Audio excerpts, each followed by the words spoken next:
What's going on YouTube? It's your boy Cosmo, aka the Harpie guy, back with another deck profile. And today I'm showing you guys a deck that I'm very happy to talk about today. It's the Witchcrafters. It's a really pretty cool deck. I wasn't keen on building this deck, but I got this deck for free from someone at my job, and he was like, "I ain't playing these lollies." I'm like, "Dude, I love lollies. Bring them to me." And I'm playing the deck. I am missing one creation, but I ordered that, so that's on its way. And I am missing Pot of Extravagance, which I feel like is a really good card in this deck because you really don't need your extra deck. And I feel like it's a really simple deck. I mean, there's some people have a lot of builds with it. I think after I showcase, this is my pure build, but I think I'm gonna show you guys the invoke build. I want to kind of try to do the invoke build, so I'm trying to pick those cards up. But that's for today. I'll show you guys how I play Witchcrafters, and it's a really easy, cool deck to play, and this is really kind of budget friendly for those who are looking to play the deck. I mean, if you have some of the cards laying around your house, you can probably add it on to it. But it's a really simple deck and it's smug. So let's get into the deck profile. So first off, I run 3 Shmeta. I think that's how you pronounce her name. I like her. She's a redhead, and all us guys, we love our redheads.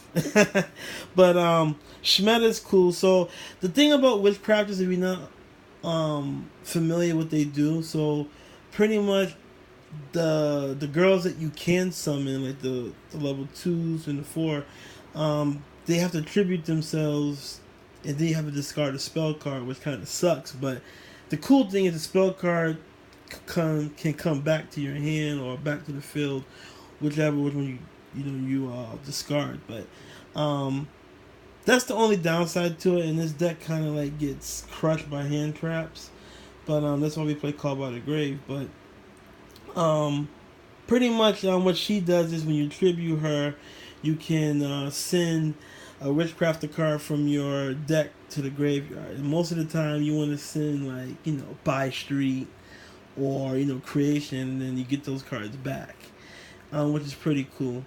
And I like her. And then the good thing about her is you can tribute her to special summon your big girls from the deck. So it's like, if you want to know how I get Smug Girl, she's like a level 7. Oh, that's cool. You can just tribute her and bring out Smug Girl, or your Hane or Adele. So, which is pretty cool. I like that. I like this. I like this fact. So, yeah, Shmeta's cool. So you gotta play. I in my version I played 3 copies. I know some people play her at 2, but I think she's good at 3. So pretty much you gotta play 3 copies of Shmeta.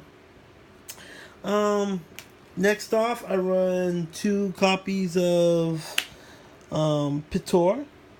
Pretty cool artwork. I only run 2 copies of her because, like I said, I feel like you want low numbers because like this is a spell heavy deck in my opinion. So you really don't want to run like a playset of her. I think 2 copies of her is fine. So just like Shmeta, you tribute her, discard a spell card, and you can bring out one of your big girls, which is a cool thing. And then her secondary effect is you can banish her from your graveyard, and you can discard a card. So let's just say if you have like, Smug Girl or Adele or Hane in your hand, you're like, man, I don't get this on it. You can send them to the graveyard, and then you can draw a card. So it's like you pretty much get rid of a card to draw a card. That's her effect, which is pretty cool. So I only want 2 copies of her. Next off, I run 2 copies of this little lolly, Pottery. She's pretty cool too. So what she does is the same thing like Shmeta and Pitor. You can just tribute her and discard a spell card, and you can bring out one of your big girls. Cool. Now her secondary effect is you can banish her, and you can add a Witchcrafter card from your hand. Not her, but from your hand, from your graveyard. So she's kind of cool to help you get some get some key girls out of your deck, or get your creation out or whatever. So I run 2 copies of her, and that's it for my easy to summon monsters. And now let's get into my also easy to summon monsters. So I run 1 copy of Adele. I know some people run all of these girls at like 2s and 3s. I'm like, I don't think you need to run them at 2s and 3s. The only one I think that you should might be Smug. I'm play testing her at 1 at the moment, but I had a couple of duels today with my buddies, and I felt like they was really gunning for her. So I think probably 2 copies might be irrelevant. But for right now, I'm running 1 copy, and it's been working out good for me. So Adele, the singer, her effect is you can discard a spell card, and then you can special summon a Witchcrafter monster from your hand, which is pretty cool. So if you have Small Girl in your hand, you want to get her out, you can just discard a spell card. And then her secondary effect is you can tribute her, and you can special summon a Witchcrafter from your graveyard, not her, but you can just tribute her, special summon. So it helps you trying to get girls out of your graveyard and stuff. So only run 1 copy of her because you really don't want to draw into her, you really don't want to see her. But there are moments where if you do have her in your hand, like I said, you can get her out with Bator and stuff. Next off, I run the Dryden of the deck. I miss Dryden. Come back. Hane, and she's cool and she's sexy too. I love Hane. So same thing. She got a quick effect, and I think she has a quick effect, and you can discard a spell card to pop a face-up card on the field. So like I said, she's like Dryden, and she's cool, and I really do like Hane. Hane is she's cool. I only run 1 copy of her though. I wouldn't run no more than 1. I mean, some builds run 2 of her, but I feel like 1 is fine. So I run 1. And also her other effect is your opponent cannot target other spellcaster monsters you control with card effects. So she's kind of like help your girl from not being targeted and stuff. So if you have her, Smug Girl, and Adele in the field, that's a pretty good boss board. But be careful of spear mode. That's a problem. And last of my monsters, I run this beautiful girl. Look at her, man. Look at this, man. She is like, oh my god, look at that card, man. Look at that face, man. Oh, this is nothing but smug, man. And I showed my girlfriend, and she was like, babe, what's wrong with that girl's face? She's sick? No, just smug. But she's cool. I like her. Like I said, I might think about bumping her up to 2, but right now I have her at 1, and 1 has been going okay for me. So pretty much what her effect is, she's like so I like her effects. So her first effect is a quick effect. You can discard a spell card, and you can negate your opponent's monster effects currently on the field. So she's like a skill drain, pretty much, and she's pretty cool. And then her other quick effect is during the damage step, if you are attacking or your girls are getting attacked, you can reveal that many spell cards in your hand, and your girl that's attacking or being attacked will gain 1,000 for each different spell card. So if you have like creation, holiday, I don't know, foolish burial goods, I mean, she could become like your girl could become a 4,000 extra attack, which is pretty good. And that kind of saved me a lot today, because my opponent was attacking to Shmeta, and I would just reveal 3 spell cards, and Shmeta was 28, 30. She had 48,000, just like that. So 4,800. I'm sorry, but pretty cool. So that's her effect. And if you got By Street out and her out, and that's pretty much a good standstill. But like I said, kaijus is a thing, so be careful with kaijus. So I want her, and she is beautiful. Yes, she is. All right, and that's it for my monsters. I really don't run Blossom. I don't like to Blossom is cool. Like if you really want to go competitive, you can put Blossom in there. But this is for funsies, you know, with your friends or whatever. But I mean, at the same time, it is kind of competitive. But you don't have to play Blossom. But I like this to have the spell girls in the deck. That way I can see them, and I don't really have a bad card in my hand. And now for the spells, which is juicy. I played 3 copies of Witchcrafter Creation. Like I said, I got this deck, you know, for a steal, and the dude only had one. He only had 2 creations, but I have a third one coming. So, but you have to play 3 copies of this. Um, this card is good. It's amazing.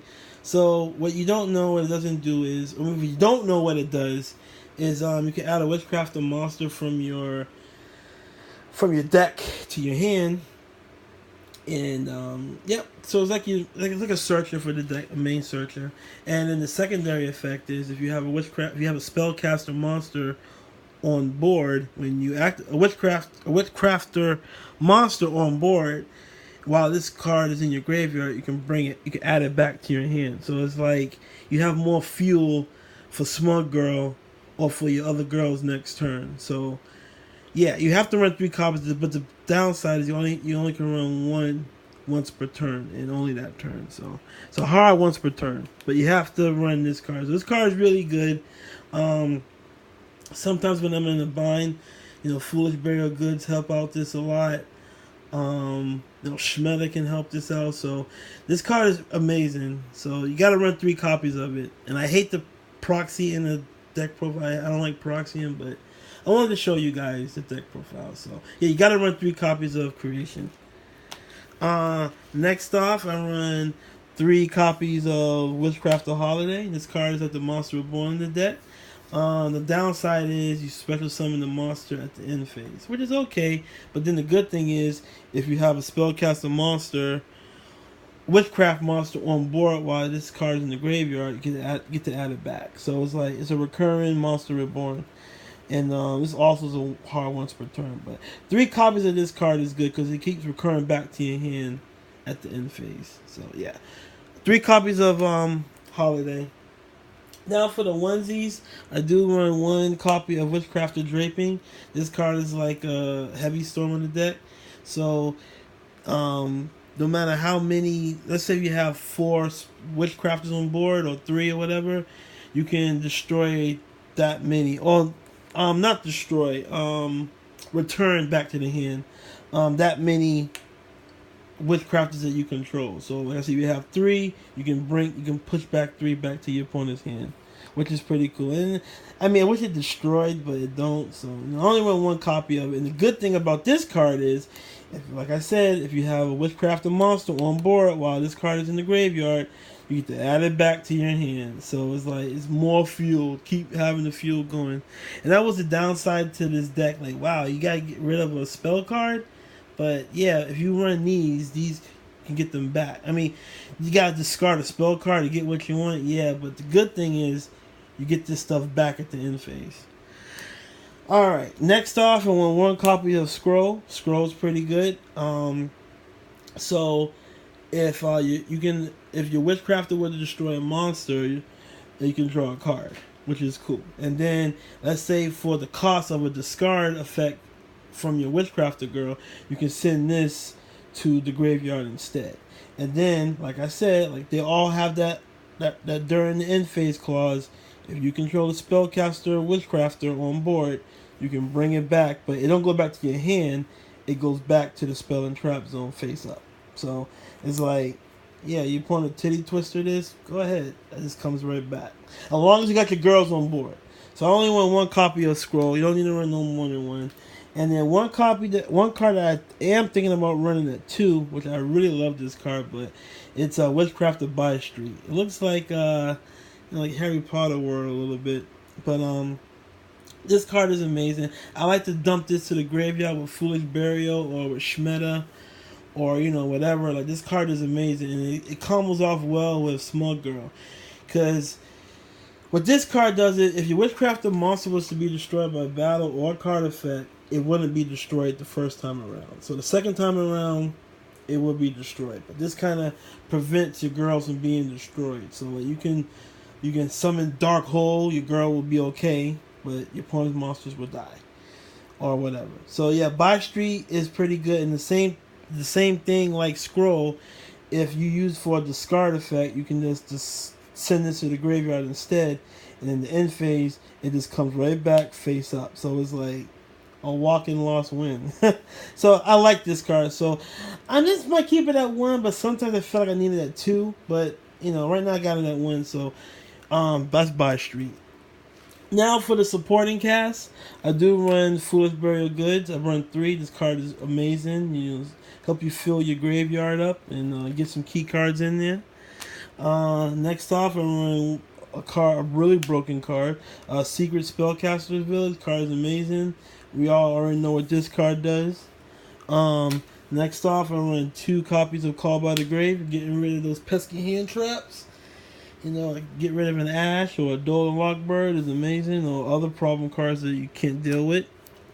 So this is my tech. I do run 2 Titty Twisters because you know me, all my deck profiles, I hate back row. But I think about siding this out and putting 2 Pots of Extravagance. I feel like that card is amazing in this deck.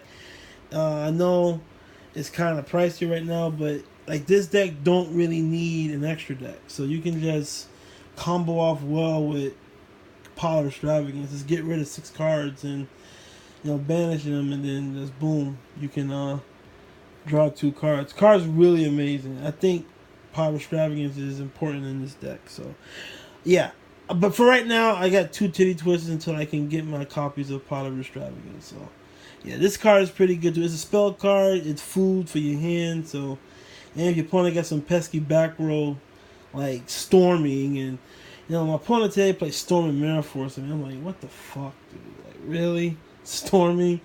And Quaking, like stuff that I couldn't, like, wow. And Buy Street can't deal with that. So yeah, that's the reason why I played 2 Titty Twisters, but like I said, I would put in the Pot of Extravagance. Next up on my tech, I play 1 copy of Burial from a Different Dimension. This card is good because, like I said, you banish your lower level girls, and then you can play this and bring them right back, and then you can just do some more shenanigans. So I only play 1 copy of this card. So this card is good because you get to bring back your girls that you banished and whatnot. So yeah, 1 copy of that. Then I play 1 copy of Metaphor Fusion because it's broken, it's food, it keeps recurring. So yeah. You already know what this card do. Next off, other ones, these are play 1 Dark Hole. Easy card to side out, put something else in. 1 copy of Regeki, because like I said, trying to get into your opponent's life points as you can. 1 copy of Reasoning. Reasoning is good because you got different levels and it's an easy special summon mechanic for the girls. 1 Monster Reborn, like I already said, we already play Holiday, but it's just good to have the extra reinsurance of that. Next off, I do run 1 copy of Terraforming. Just to get that Secret Spellcasters, but like I said, this card could be anything. You can put in another Call by the Grave if you want. But like I said, this is a little bit more budgetable and stuff that I have laying around to build a deck. And then after that, I run 2 copies of Summon Limit. This card is good. I love this card. Like, I had it, and this card is like a $7 card right now. And it's like it stops the meta because Salamangreats and a whole lot of decks like the special summon like crazy, like Orcas and all that. You can just cut that out, like cut that shit out. Like, nah, that's enough. I only run 2 copies. Like I said, it's a spell heavy deck, and I really don't want to see too many traps. And then for my last 2 copies, I do run 2 copies of Infinite Appearance. This card is good. It's another hand trap. I did say it could be budgetable, but I just had it laying around. But you can put Effect Veilers in here, or 2 Blossoms or whatever. It doesn't really matter. But you really don't want to see a lot of traps. I mean, you could put in Rival the Warlords as well. That's also a good card too. Kind of stop your opponent. So that's my deck profile, guys. And then for the extra deck, I mean, it's your preference. Like I said, you don't really need an extra deck, but if there was to play an extra deck, these these are the most of the cards I could just think of. But you don't really have to play these cards. I mean, you can play whatever you want, but you don't really need an extra deck. You can just pop cards in there. Like I said, play Power of Extravagance, and you'll be good. So and that's it for me. So that's my deck profile, guys. I hope you guys enjoy. Like I said, so this is another version of how I play Witchcrafters. Stay tuned. I have an Evoke build I want to try out and show you guys, and we'll get into that. So don't forget to like, comment, subscribe to our channel for more Team Time Rider content. This has been the Harpie guy, Cosmo King, out. Peace.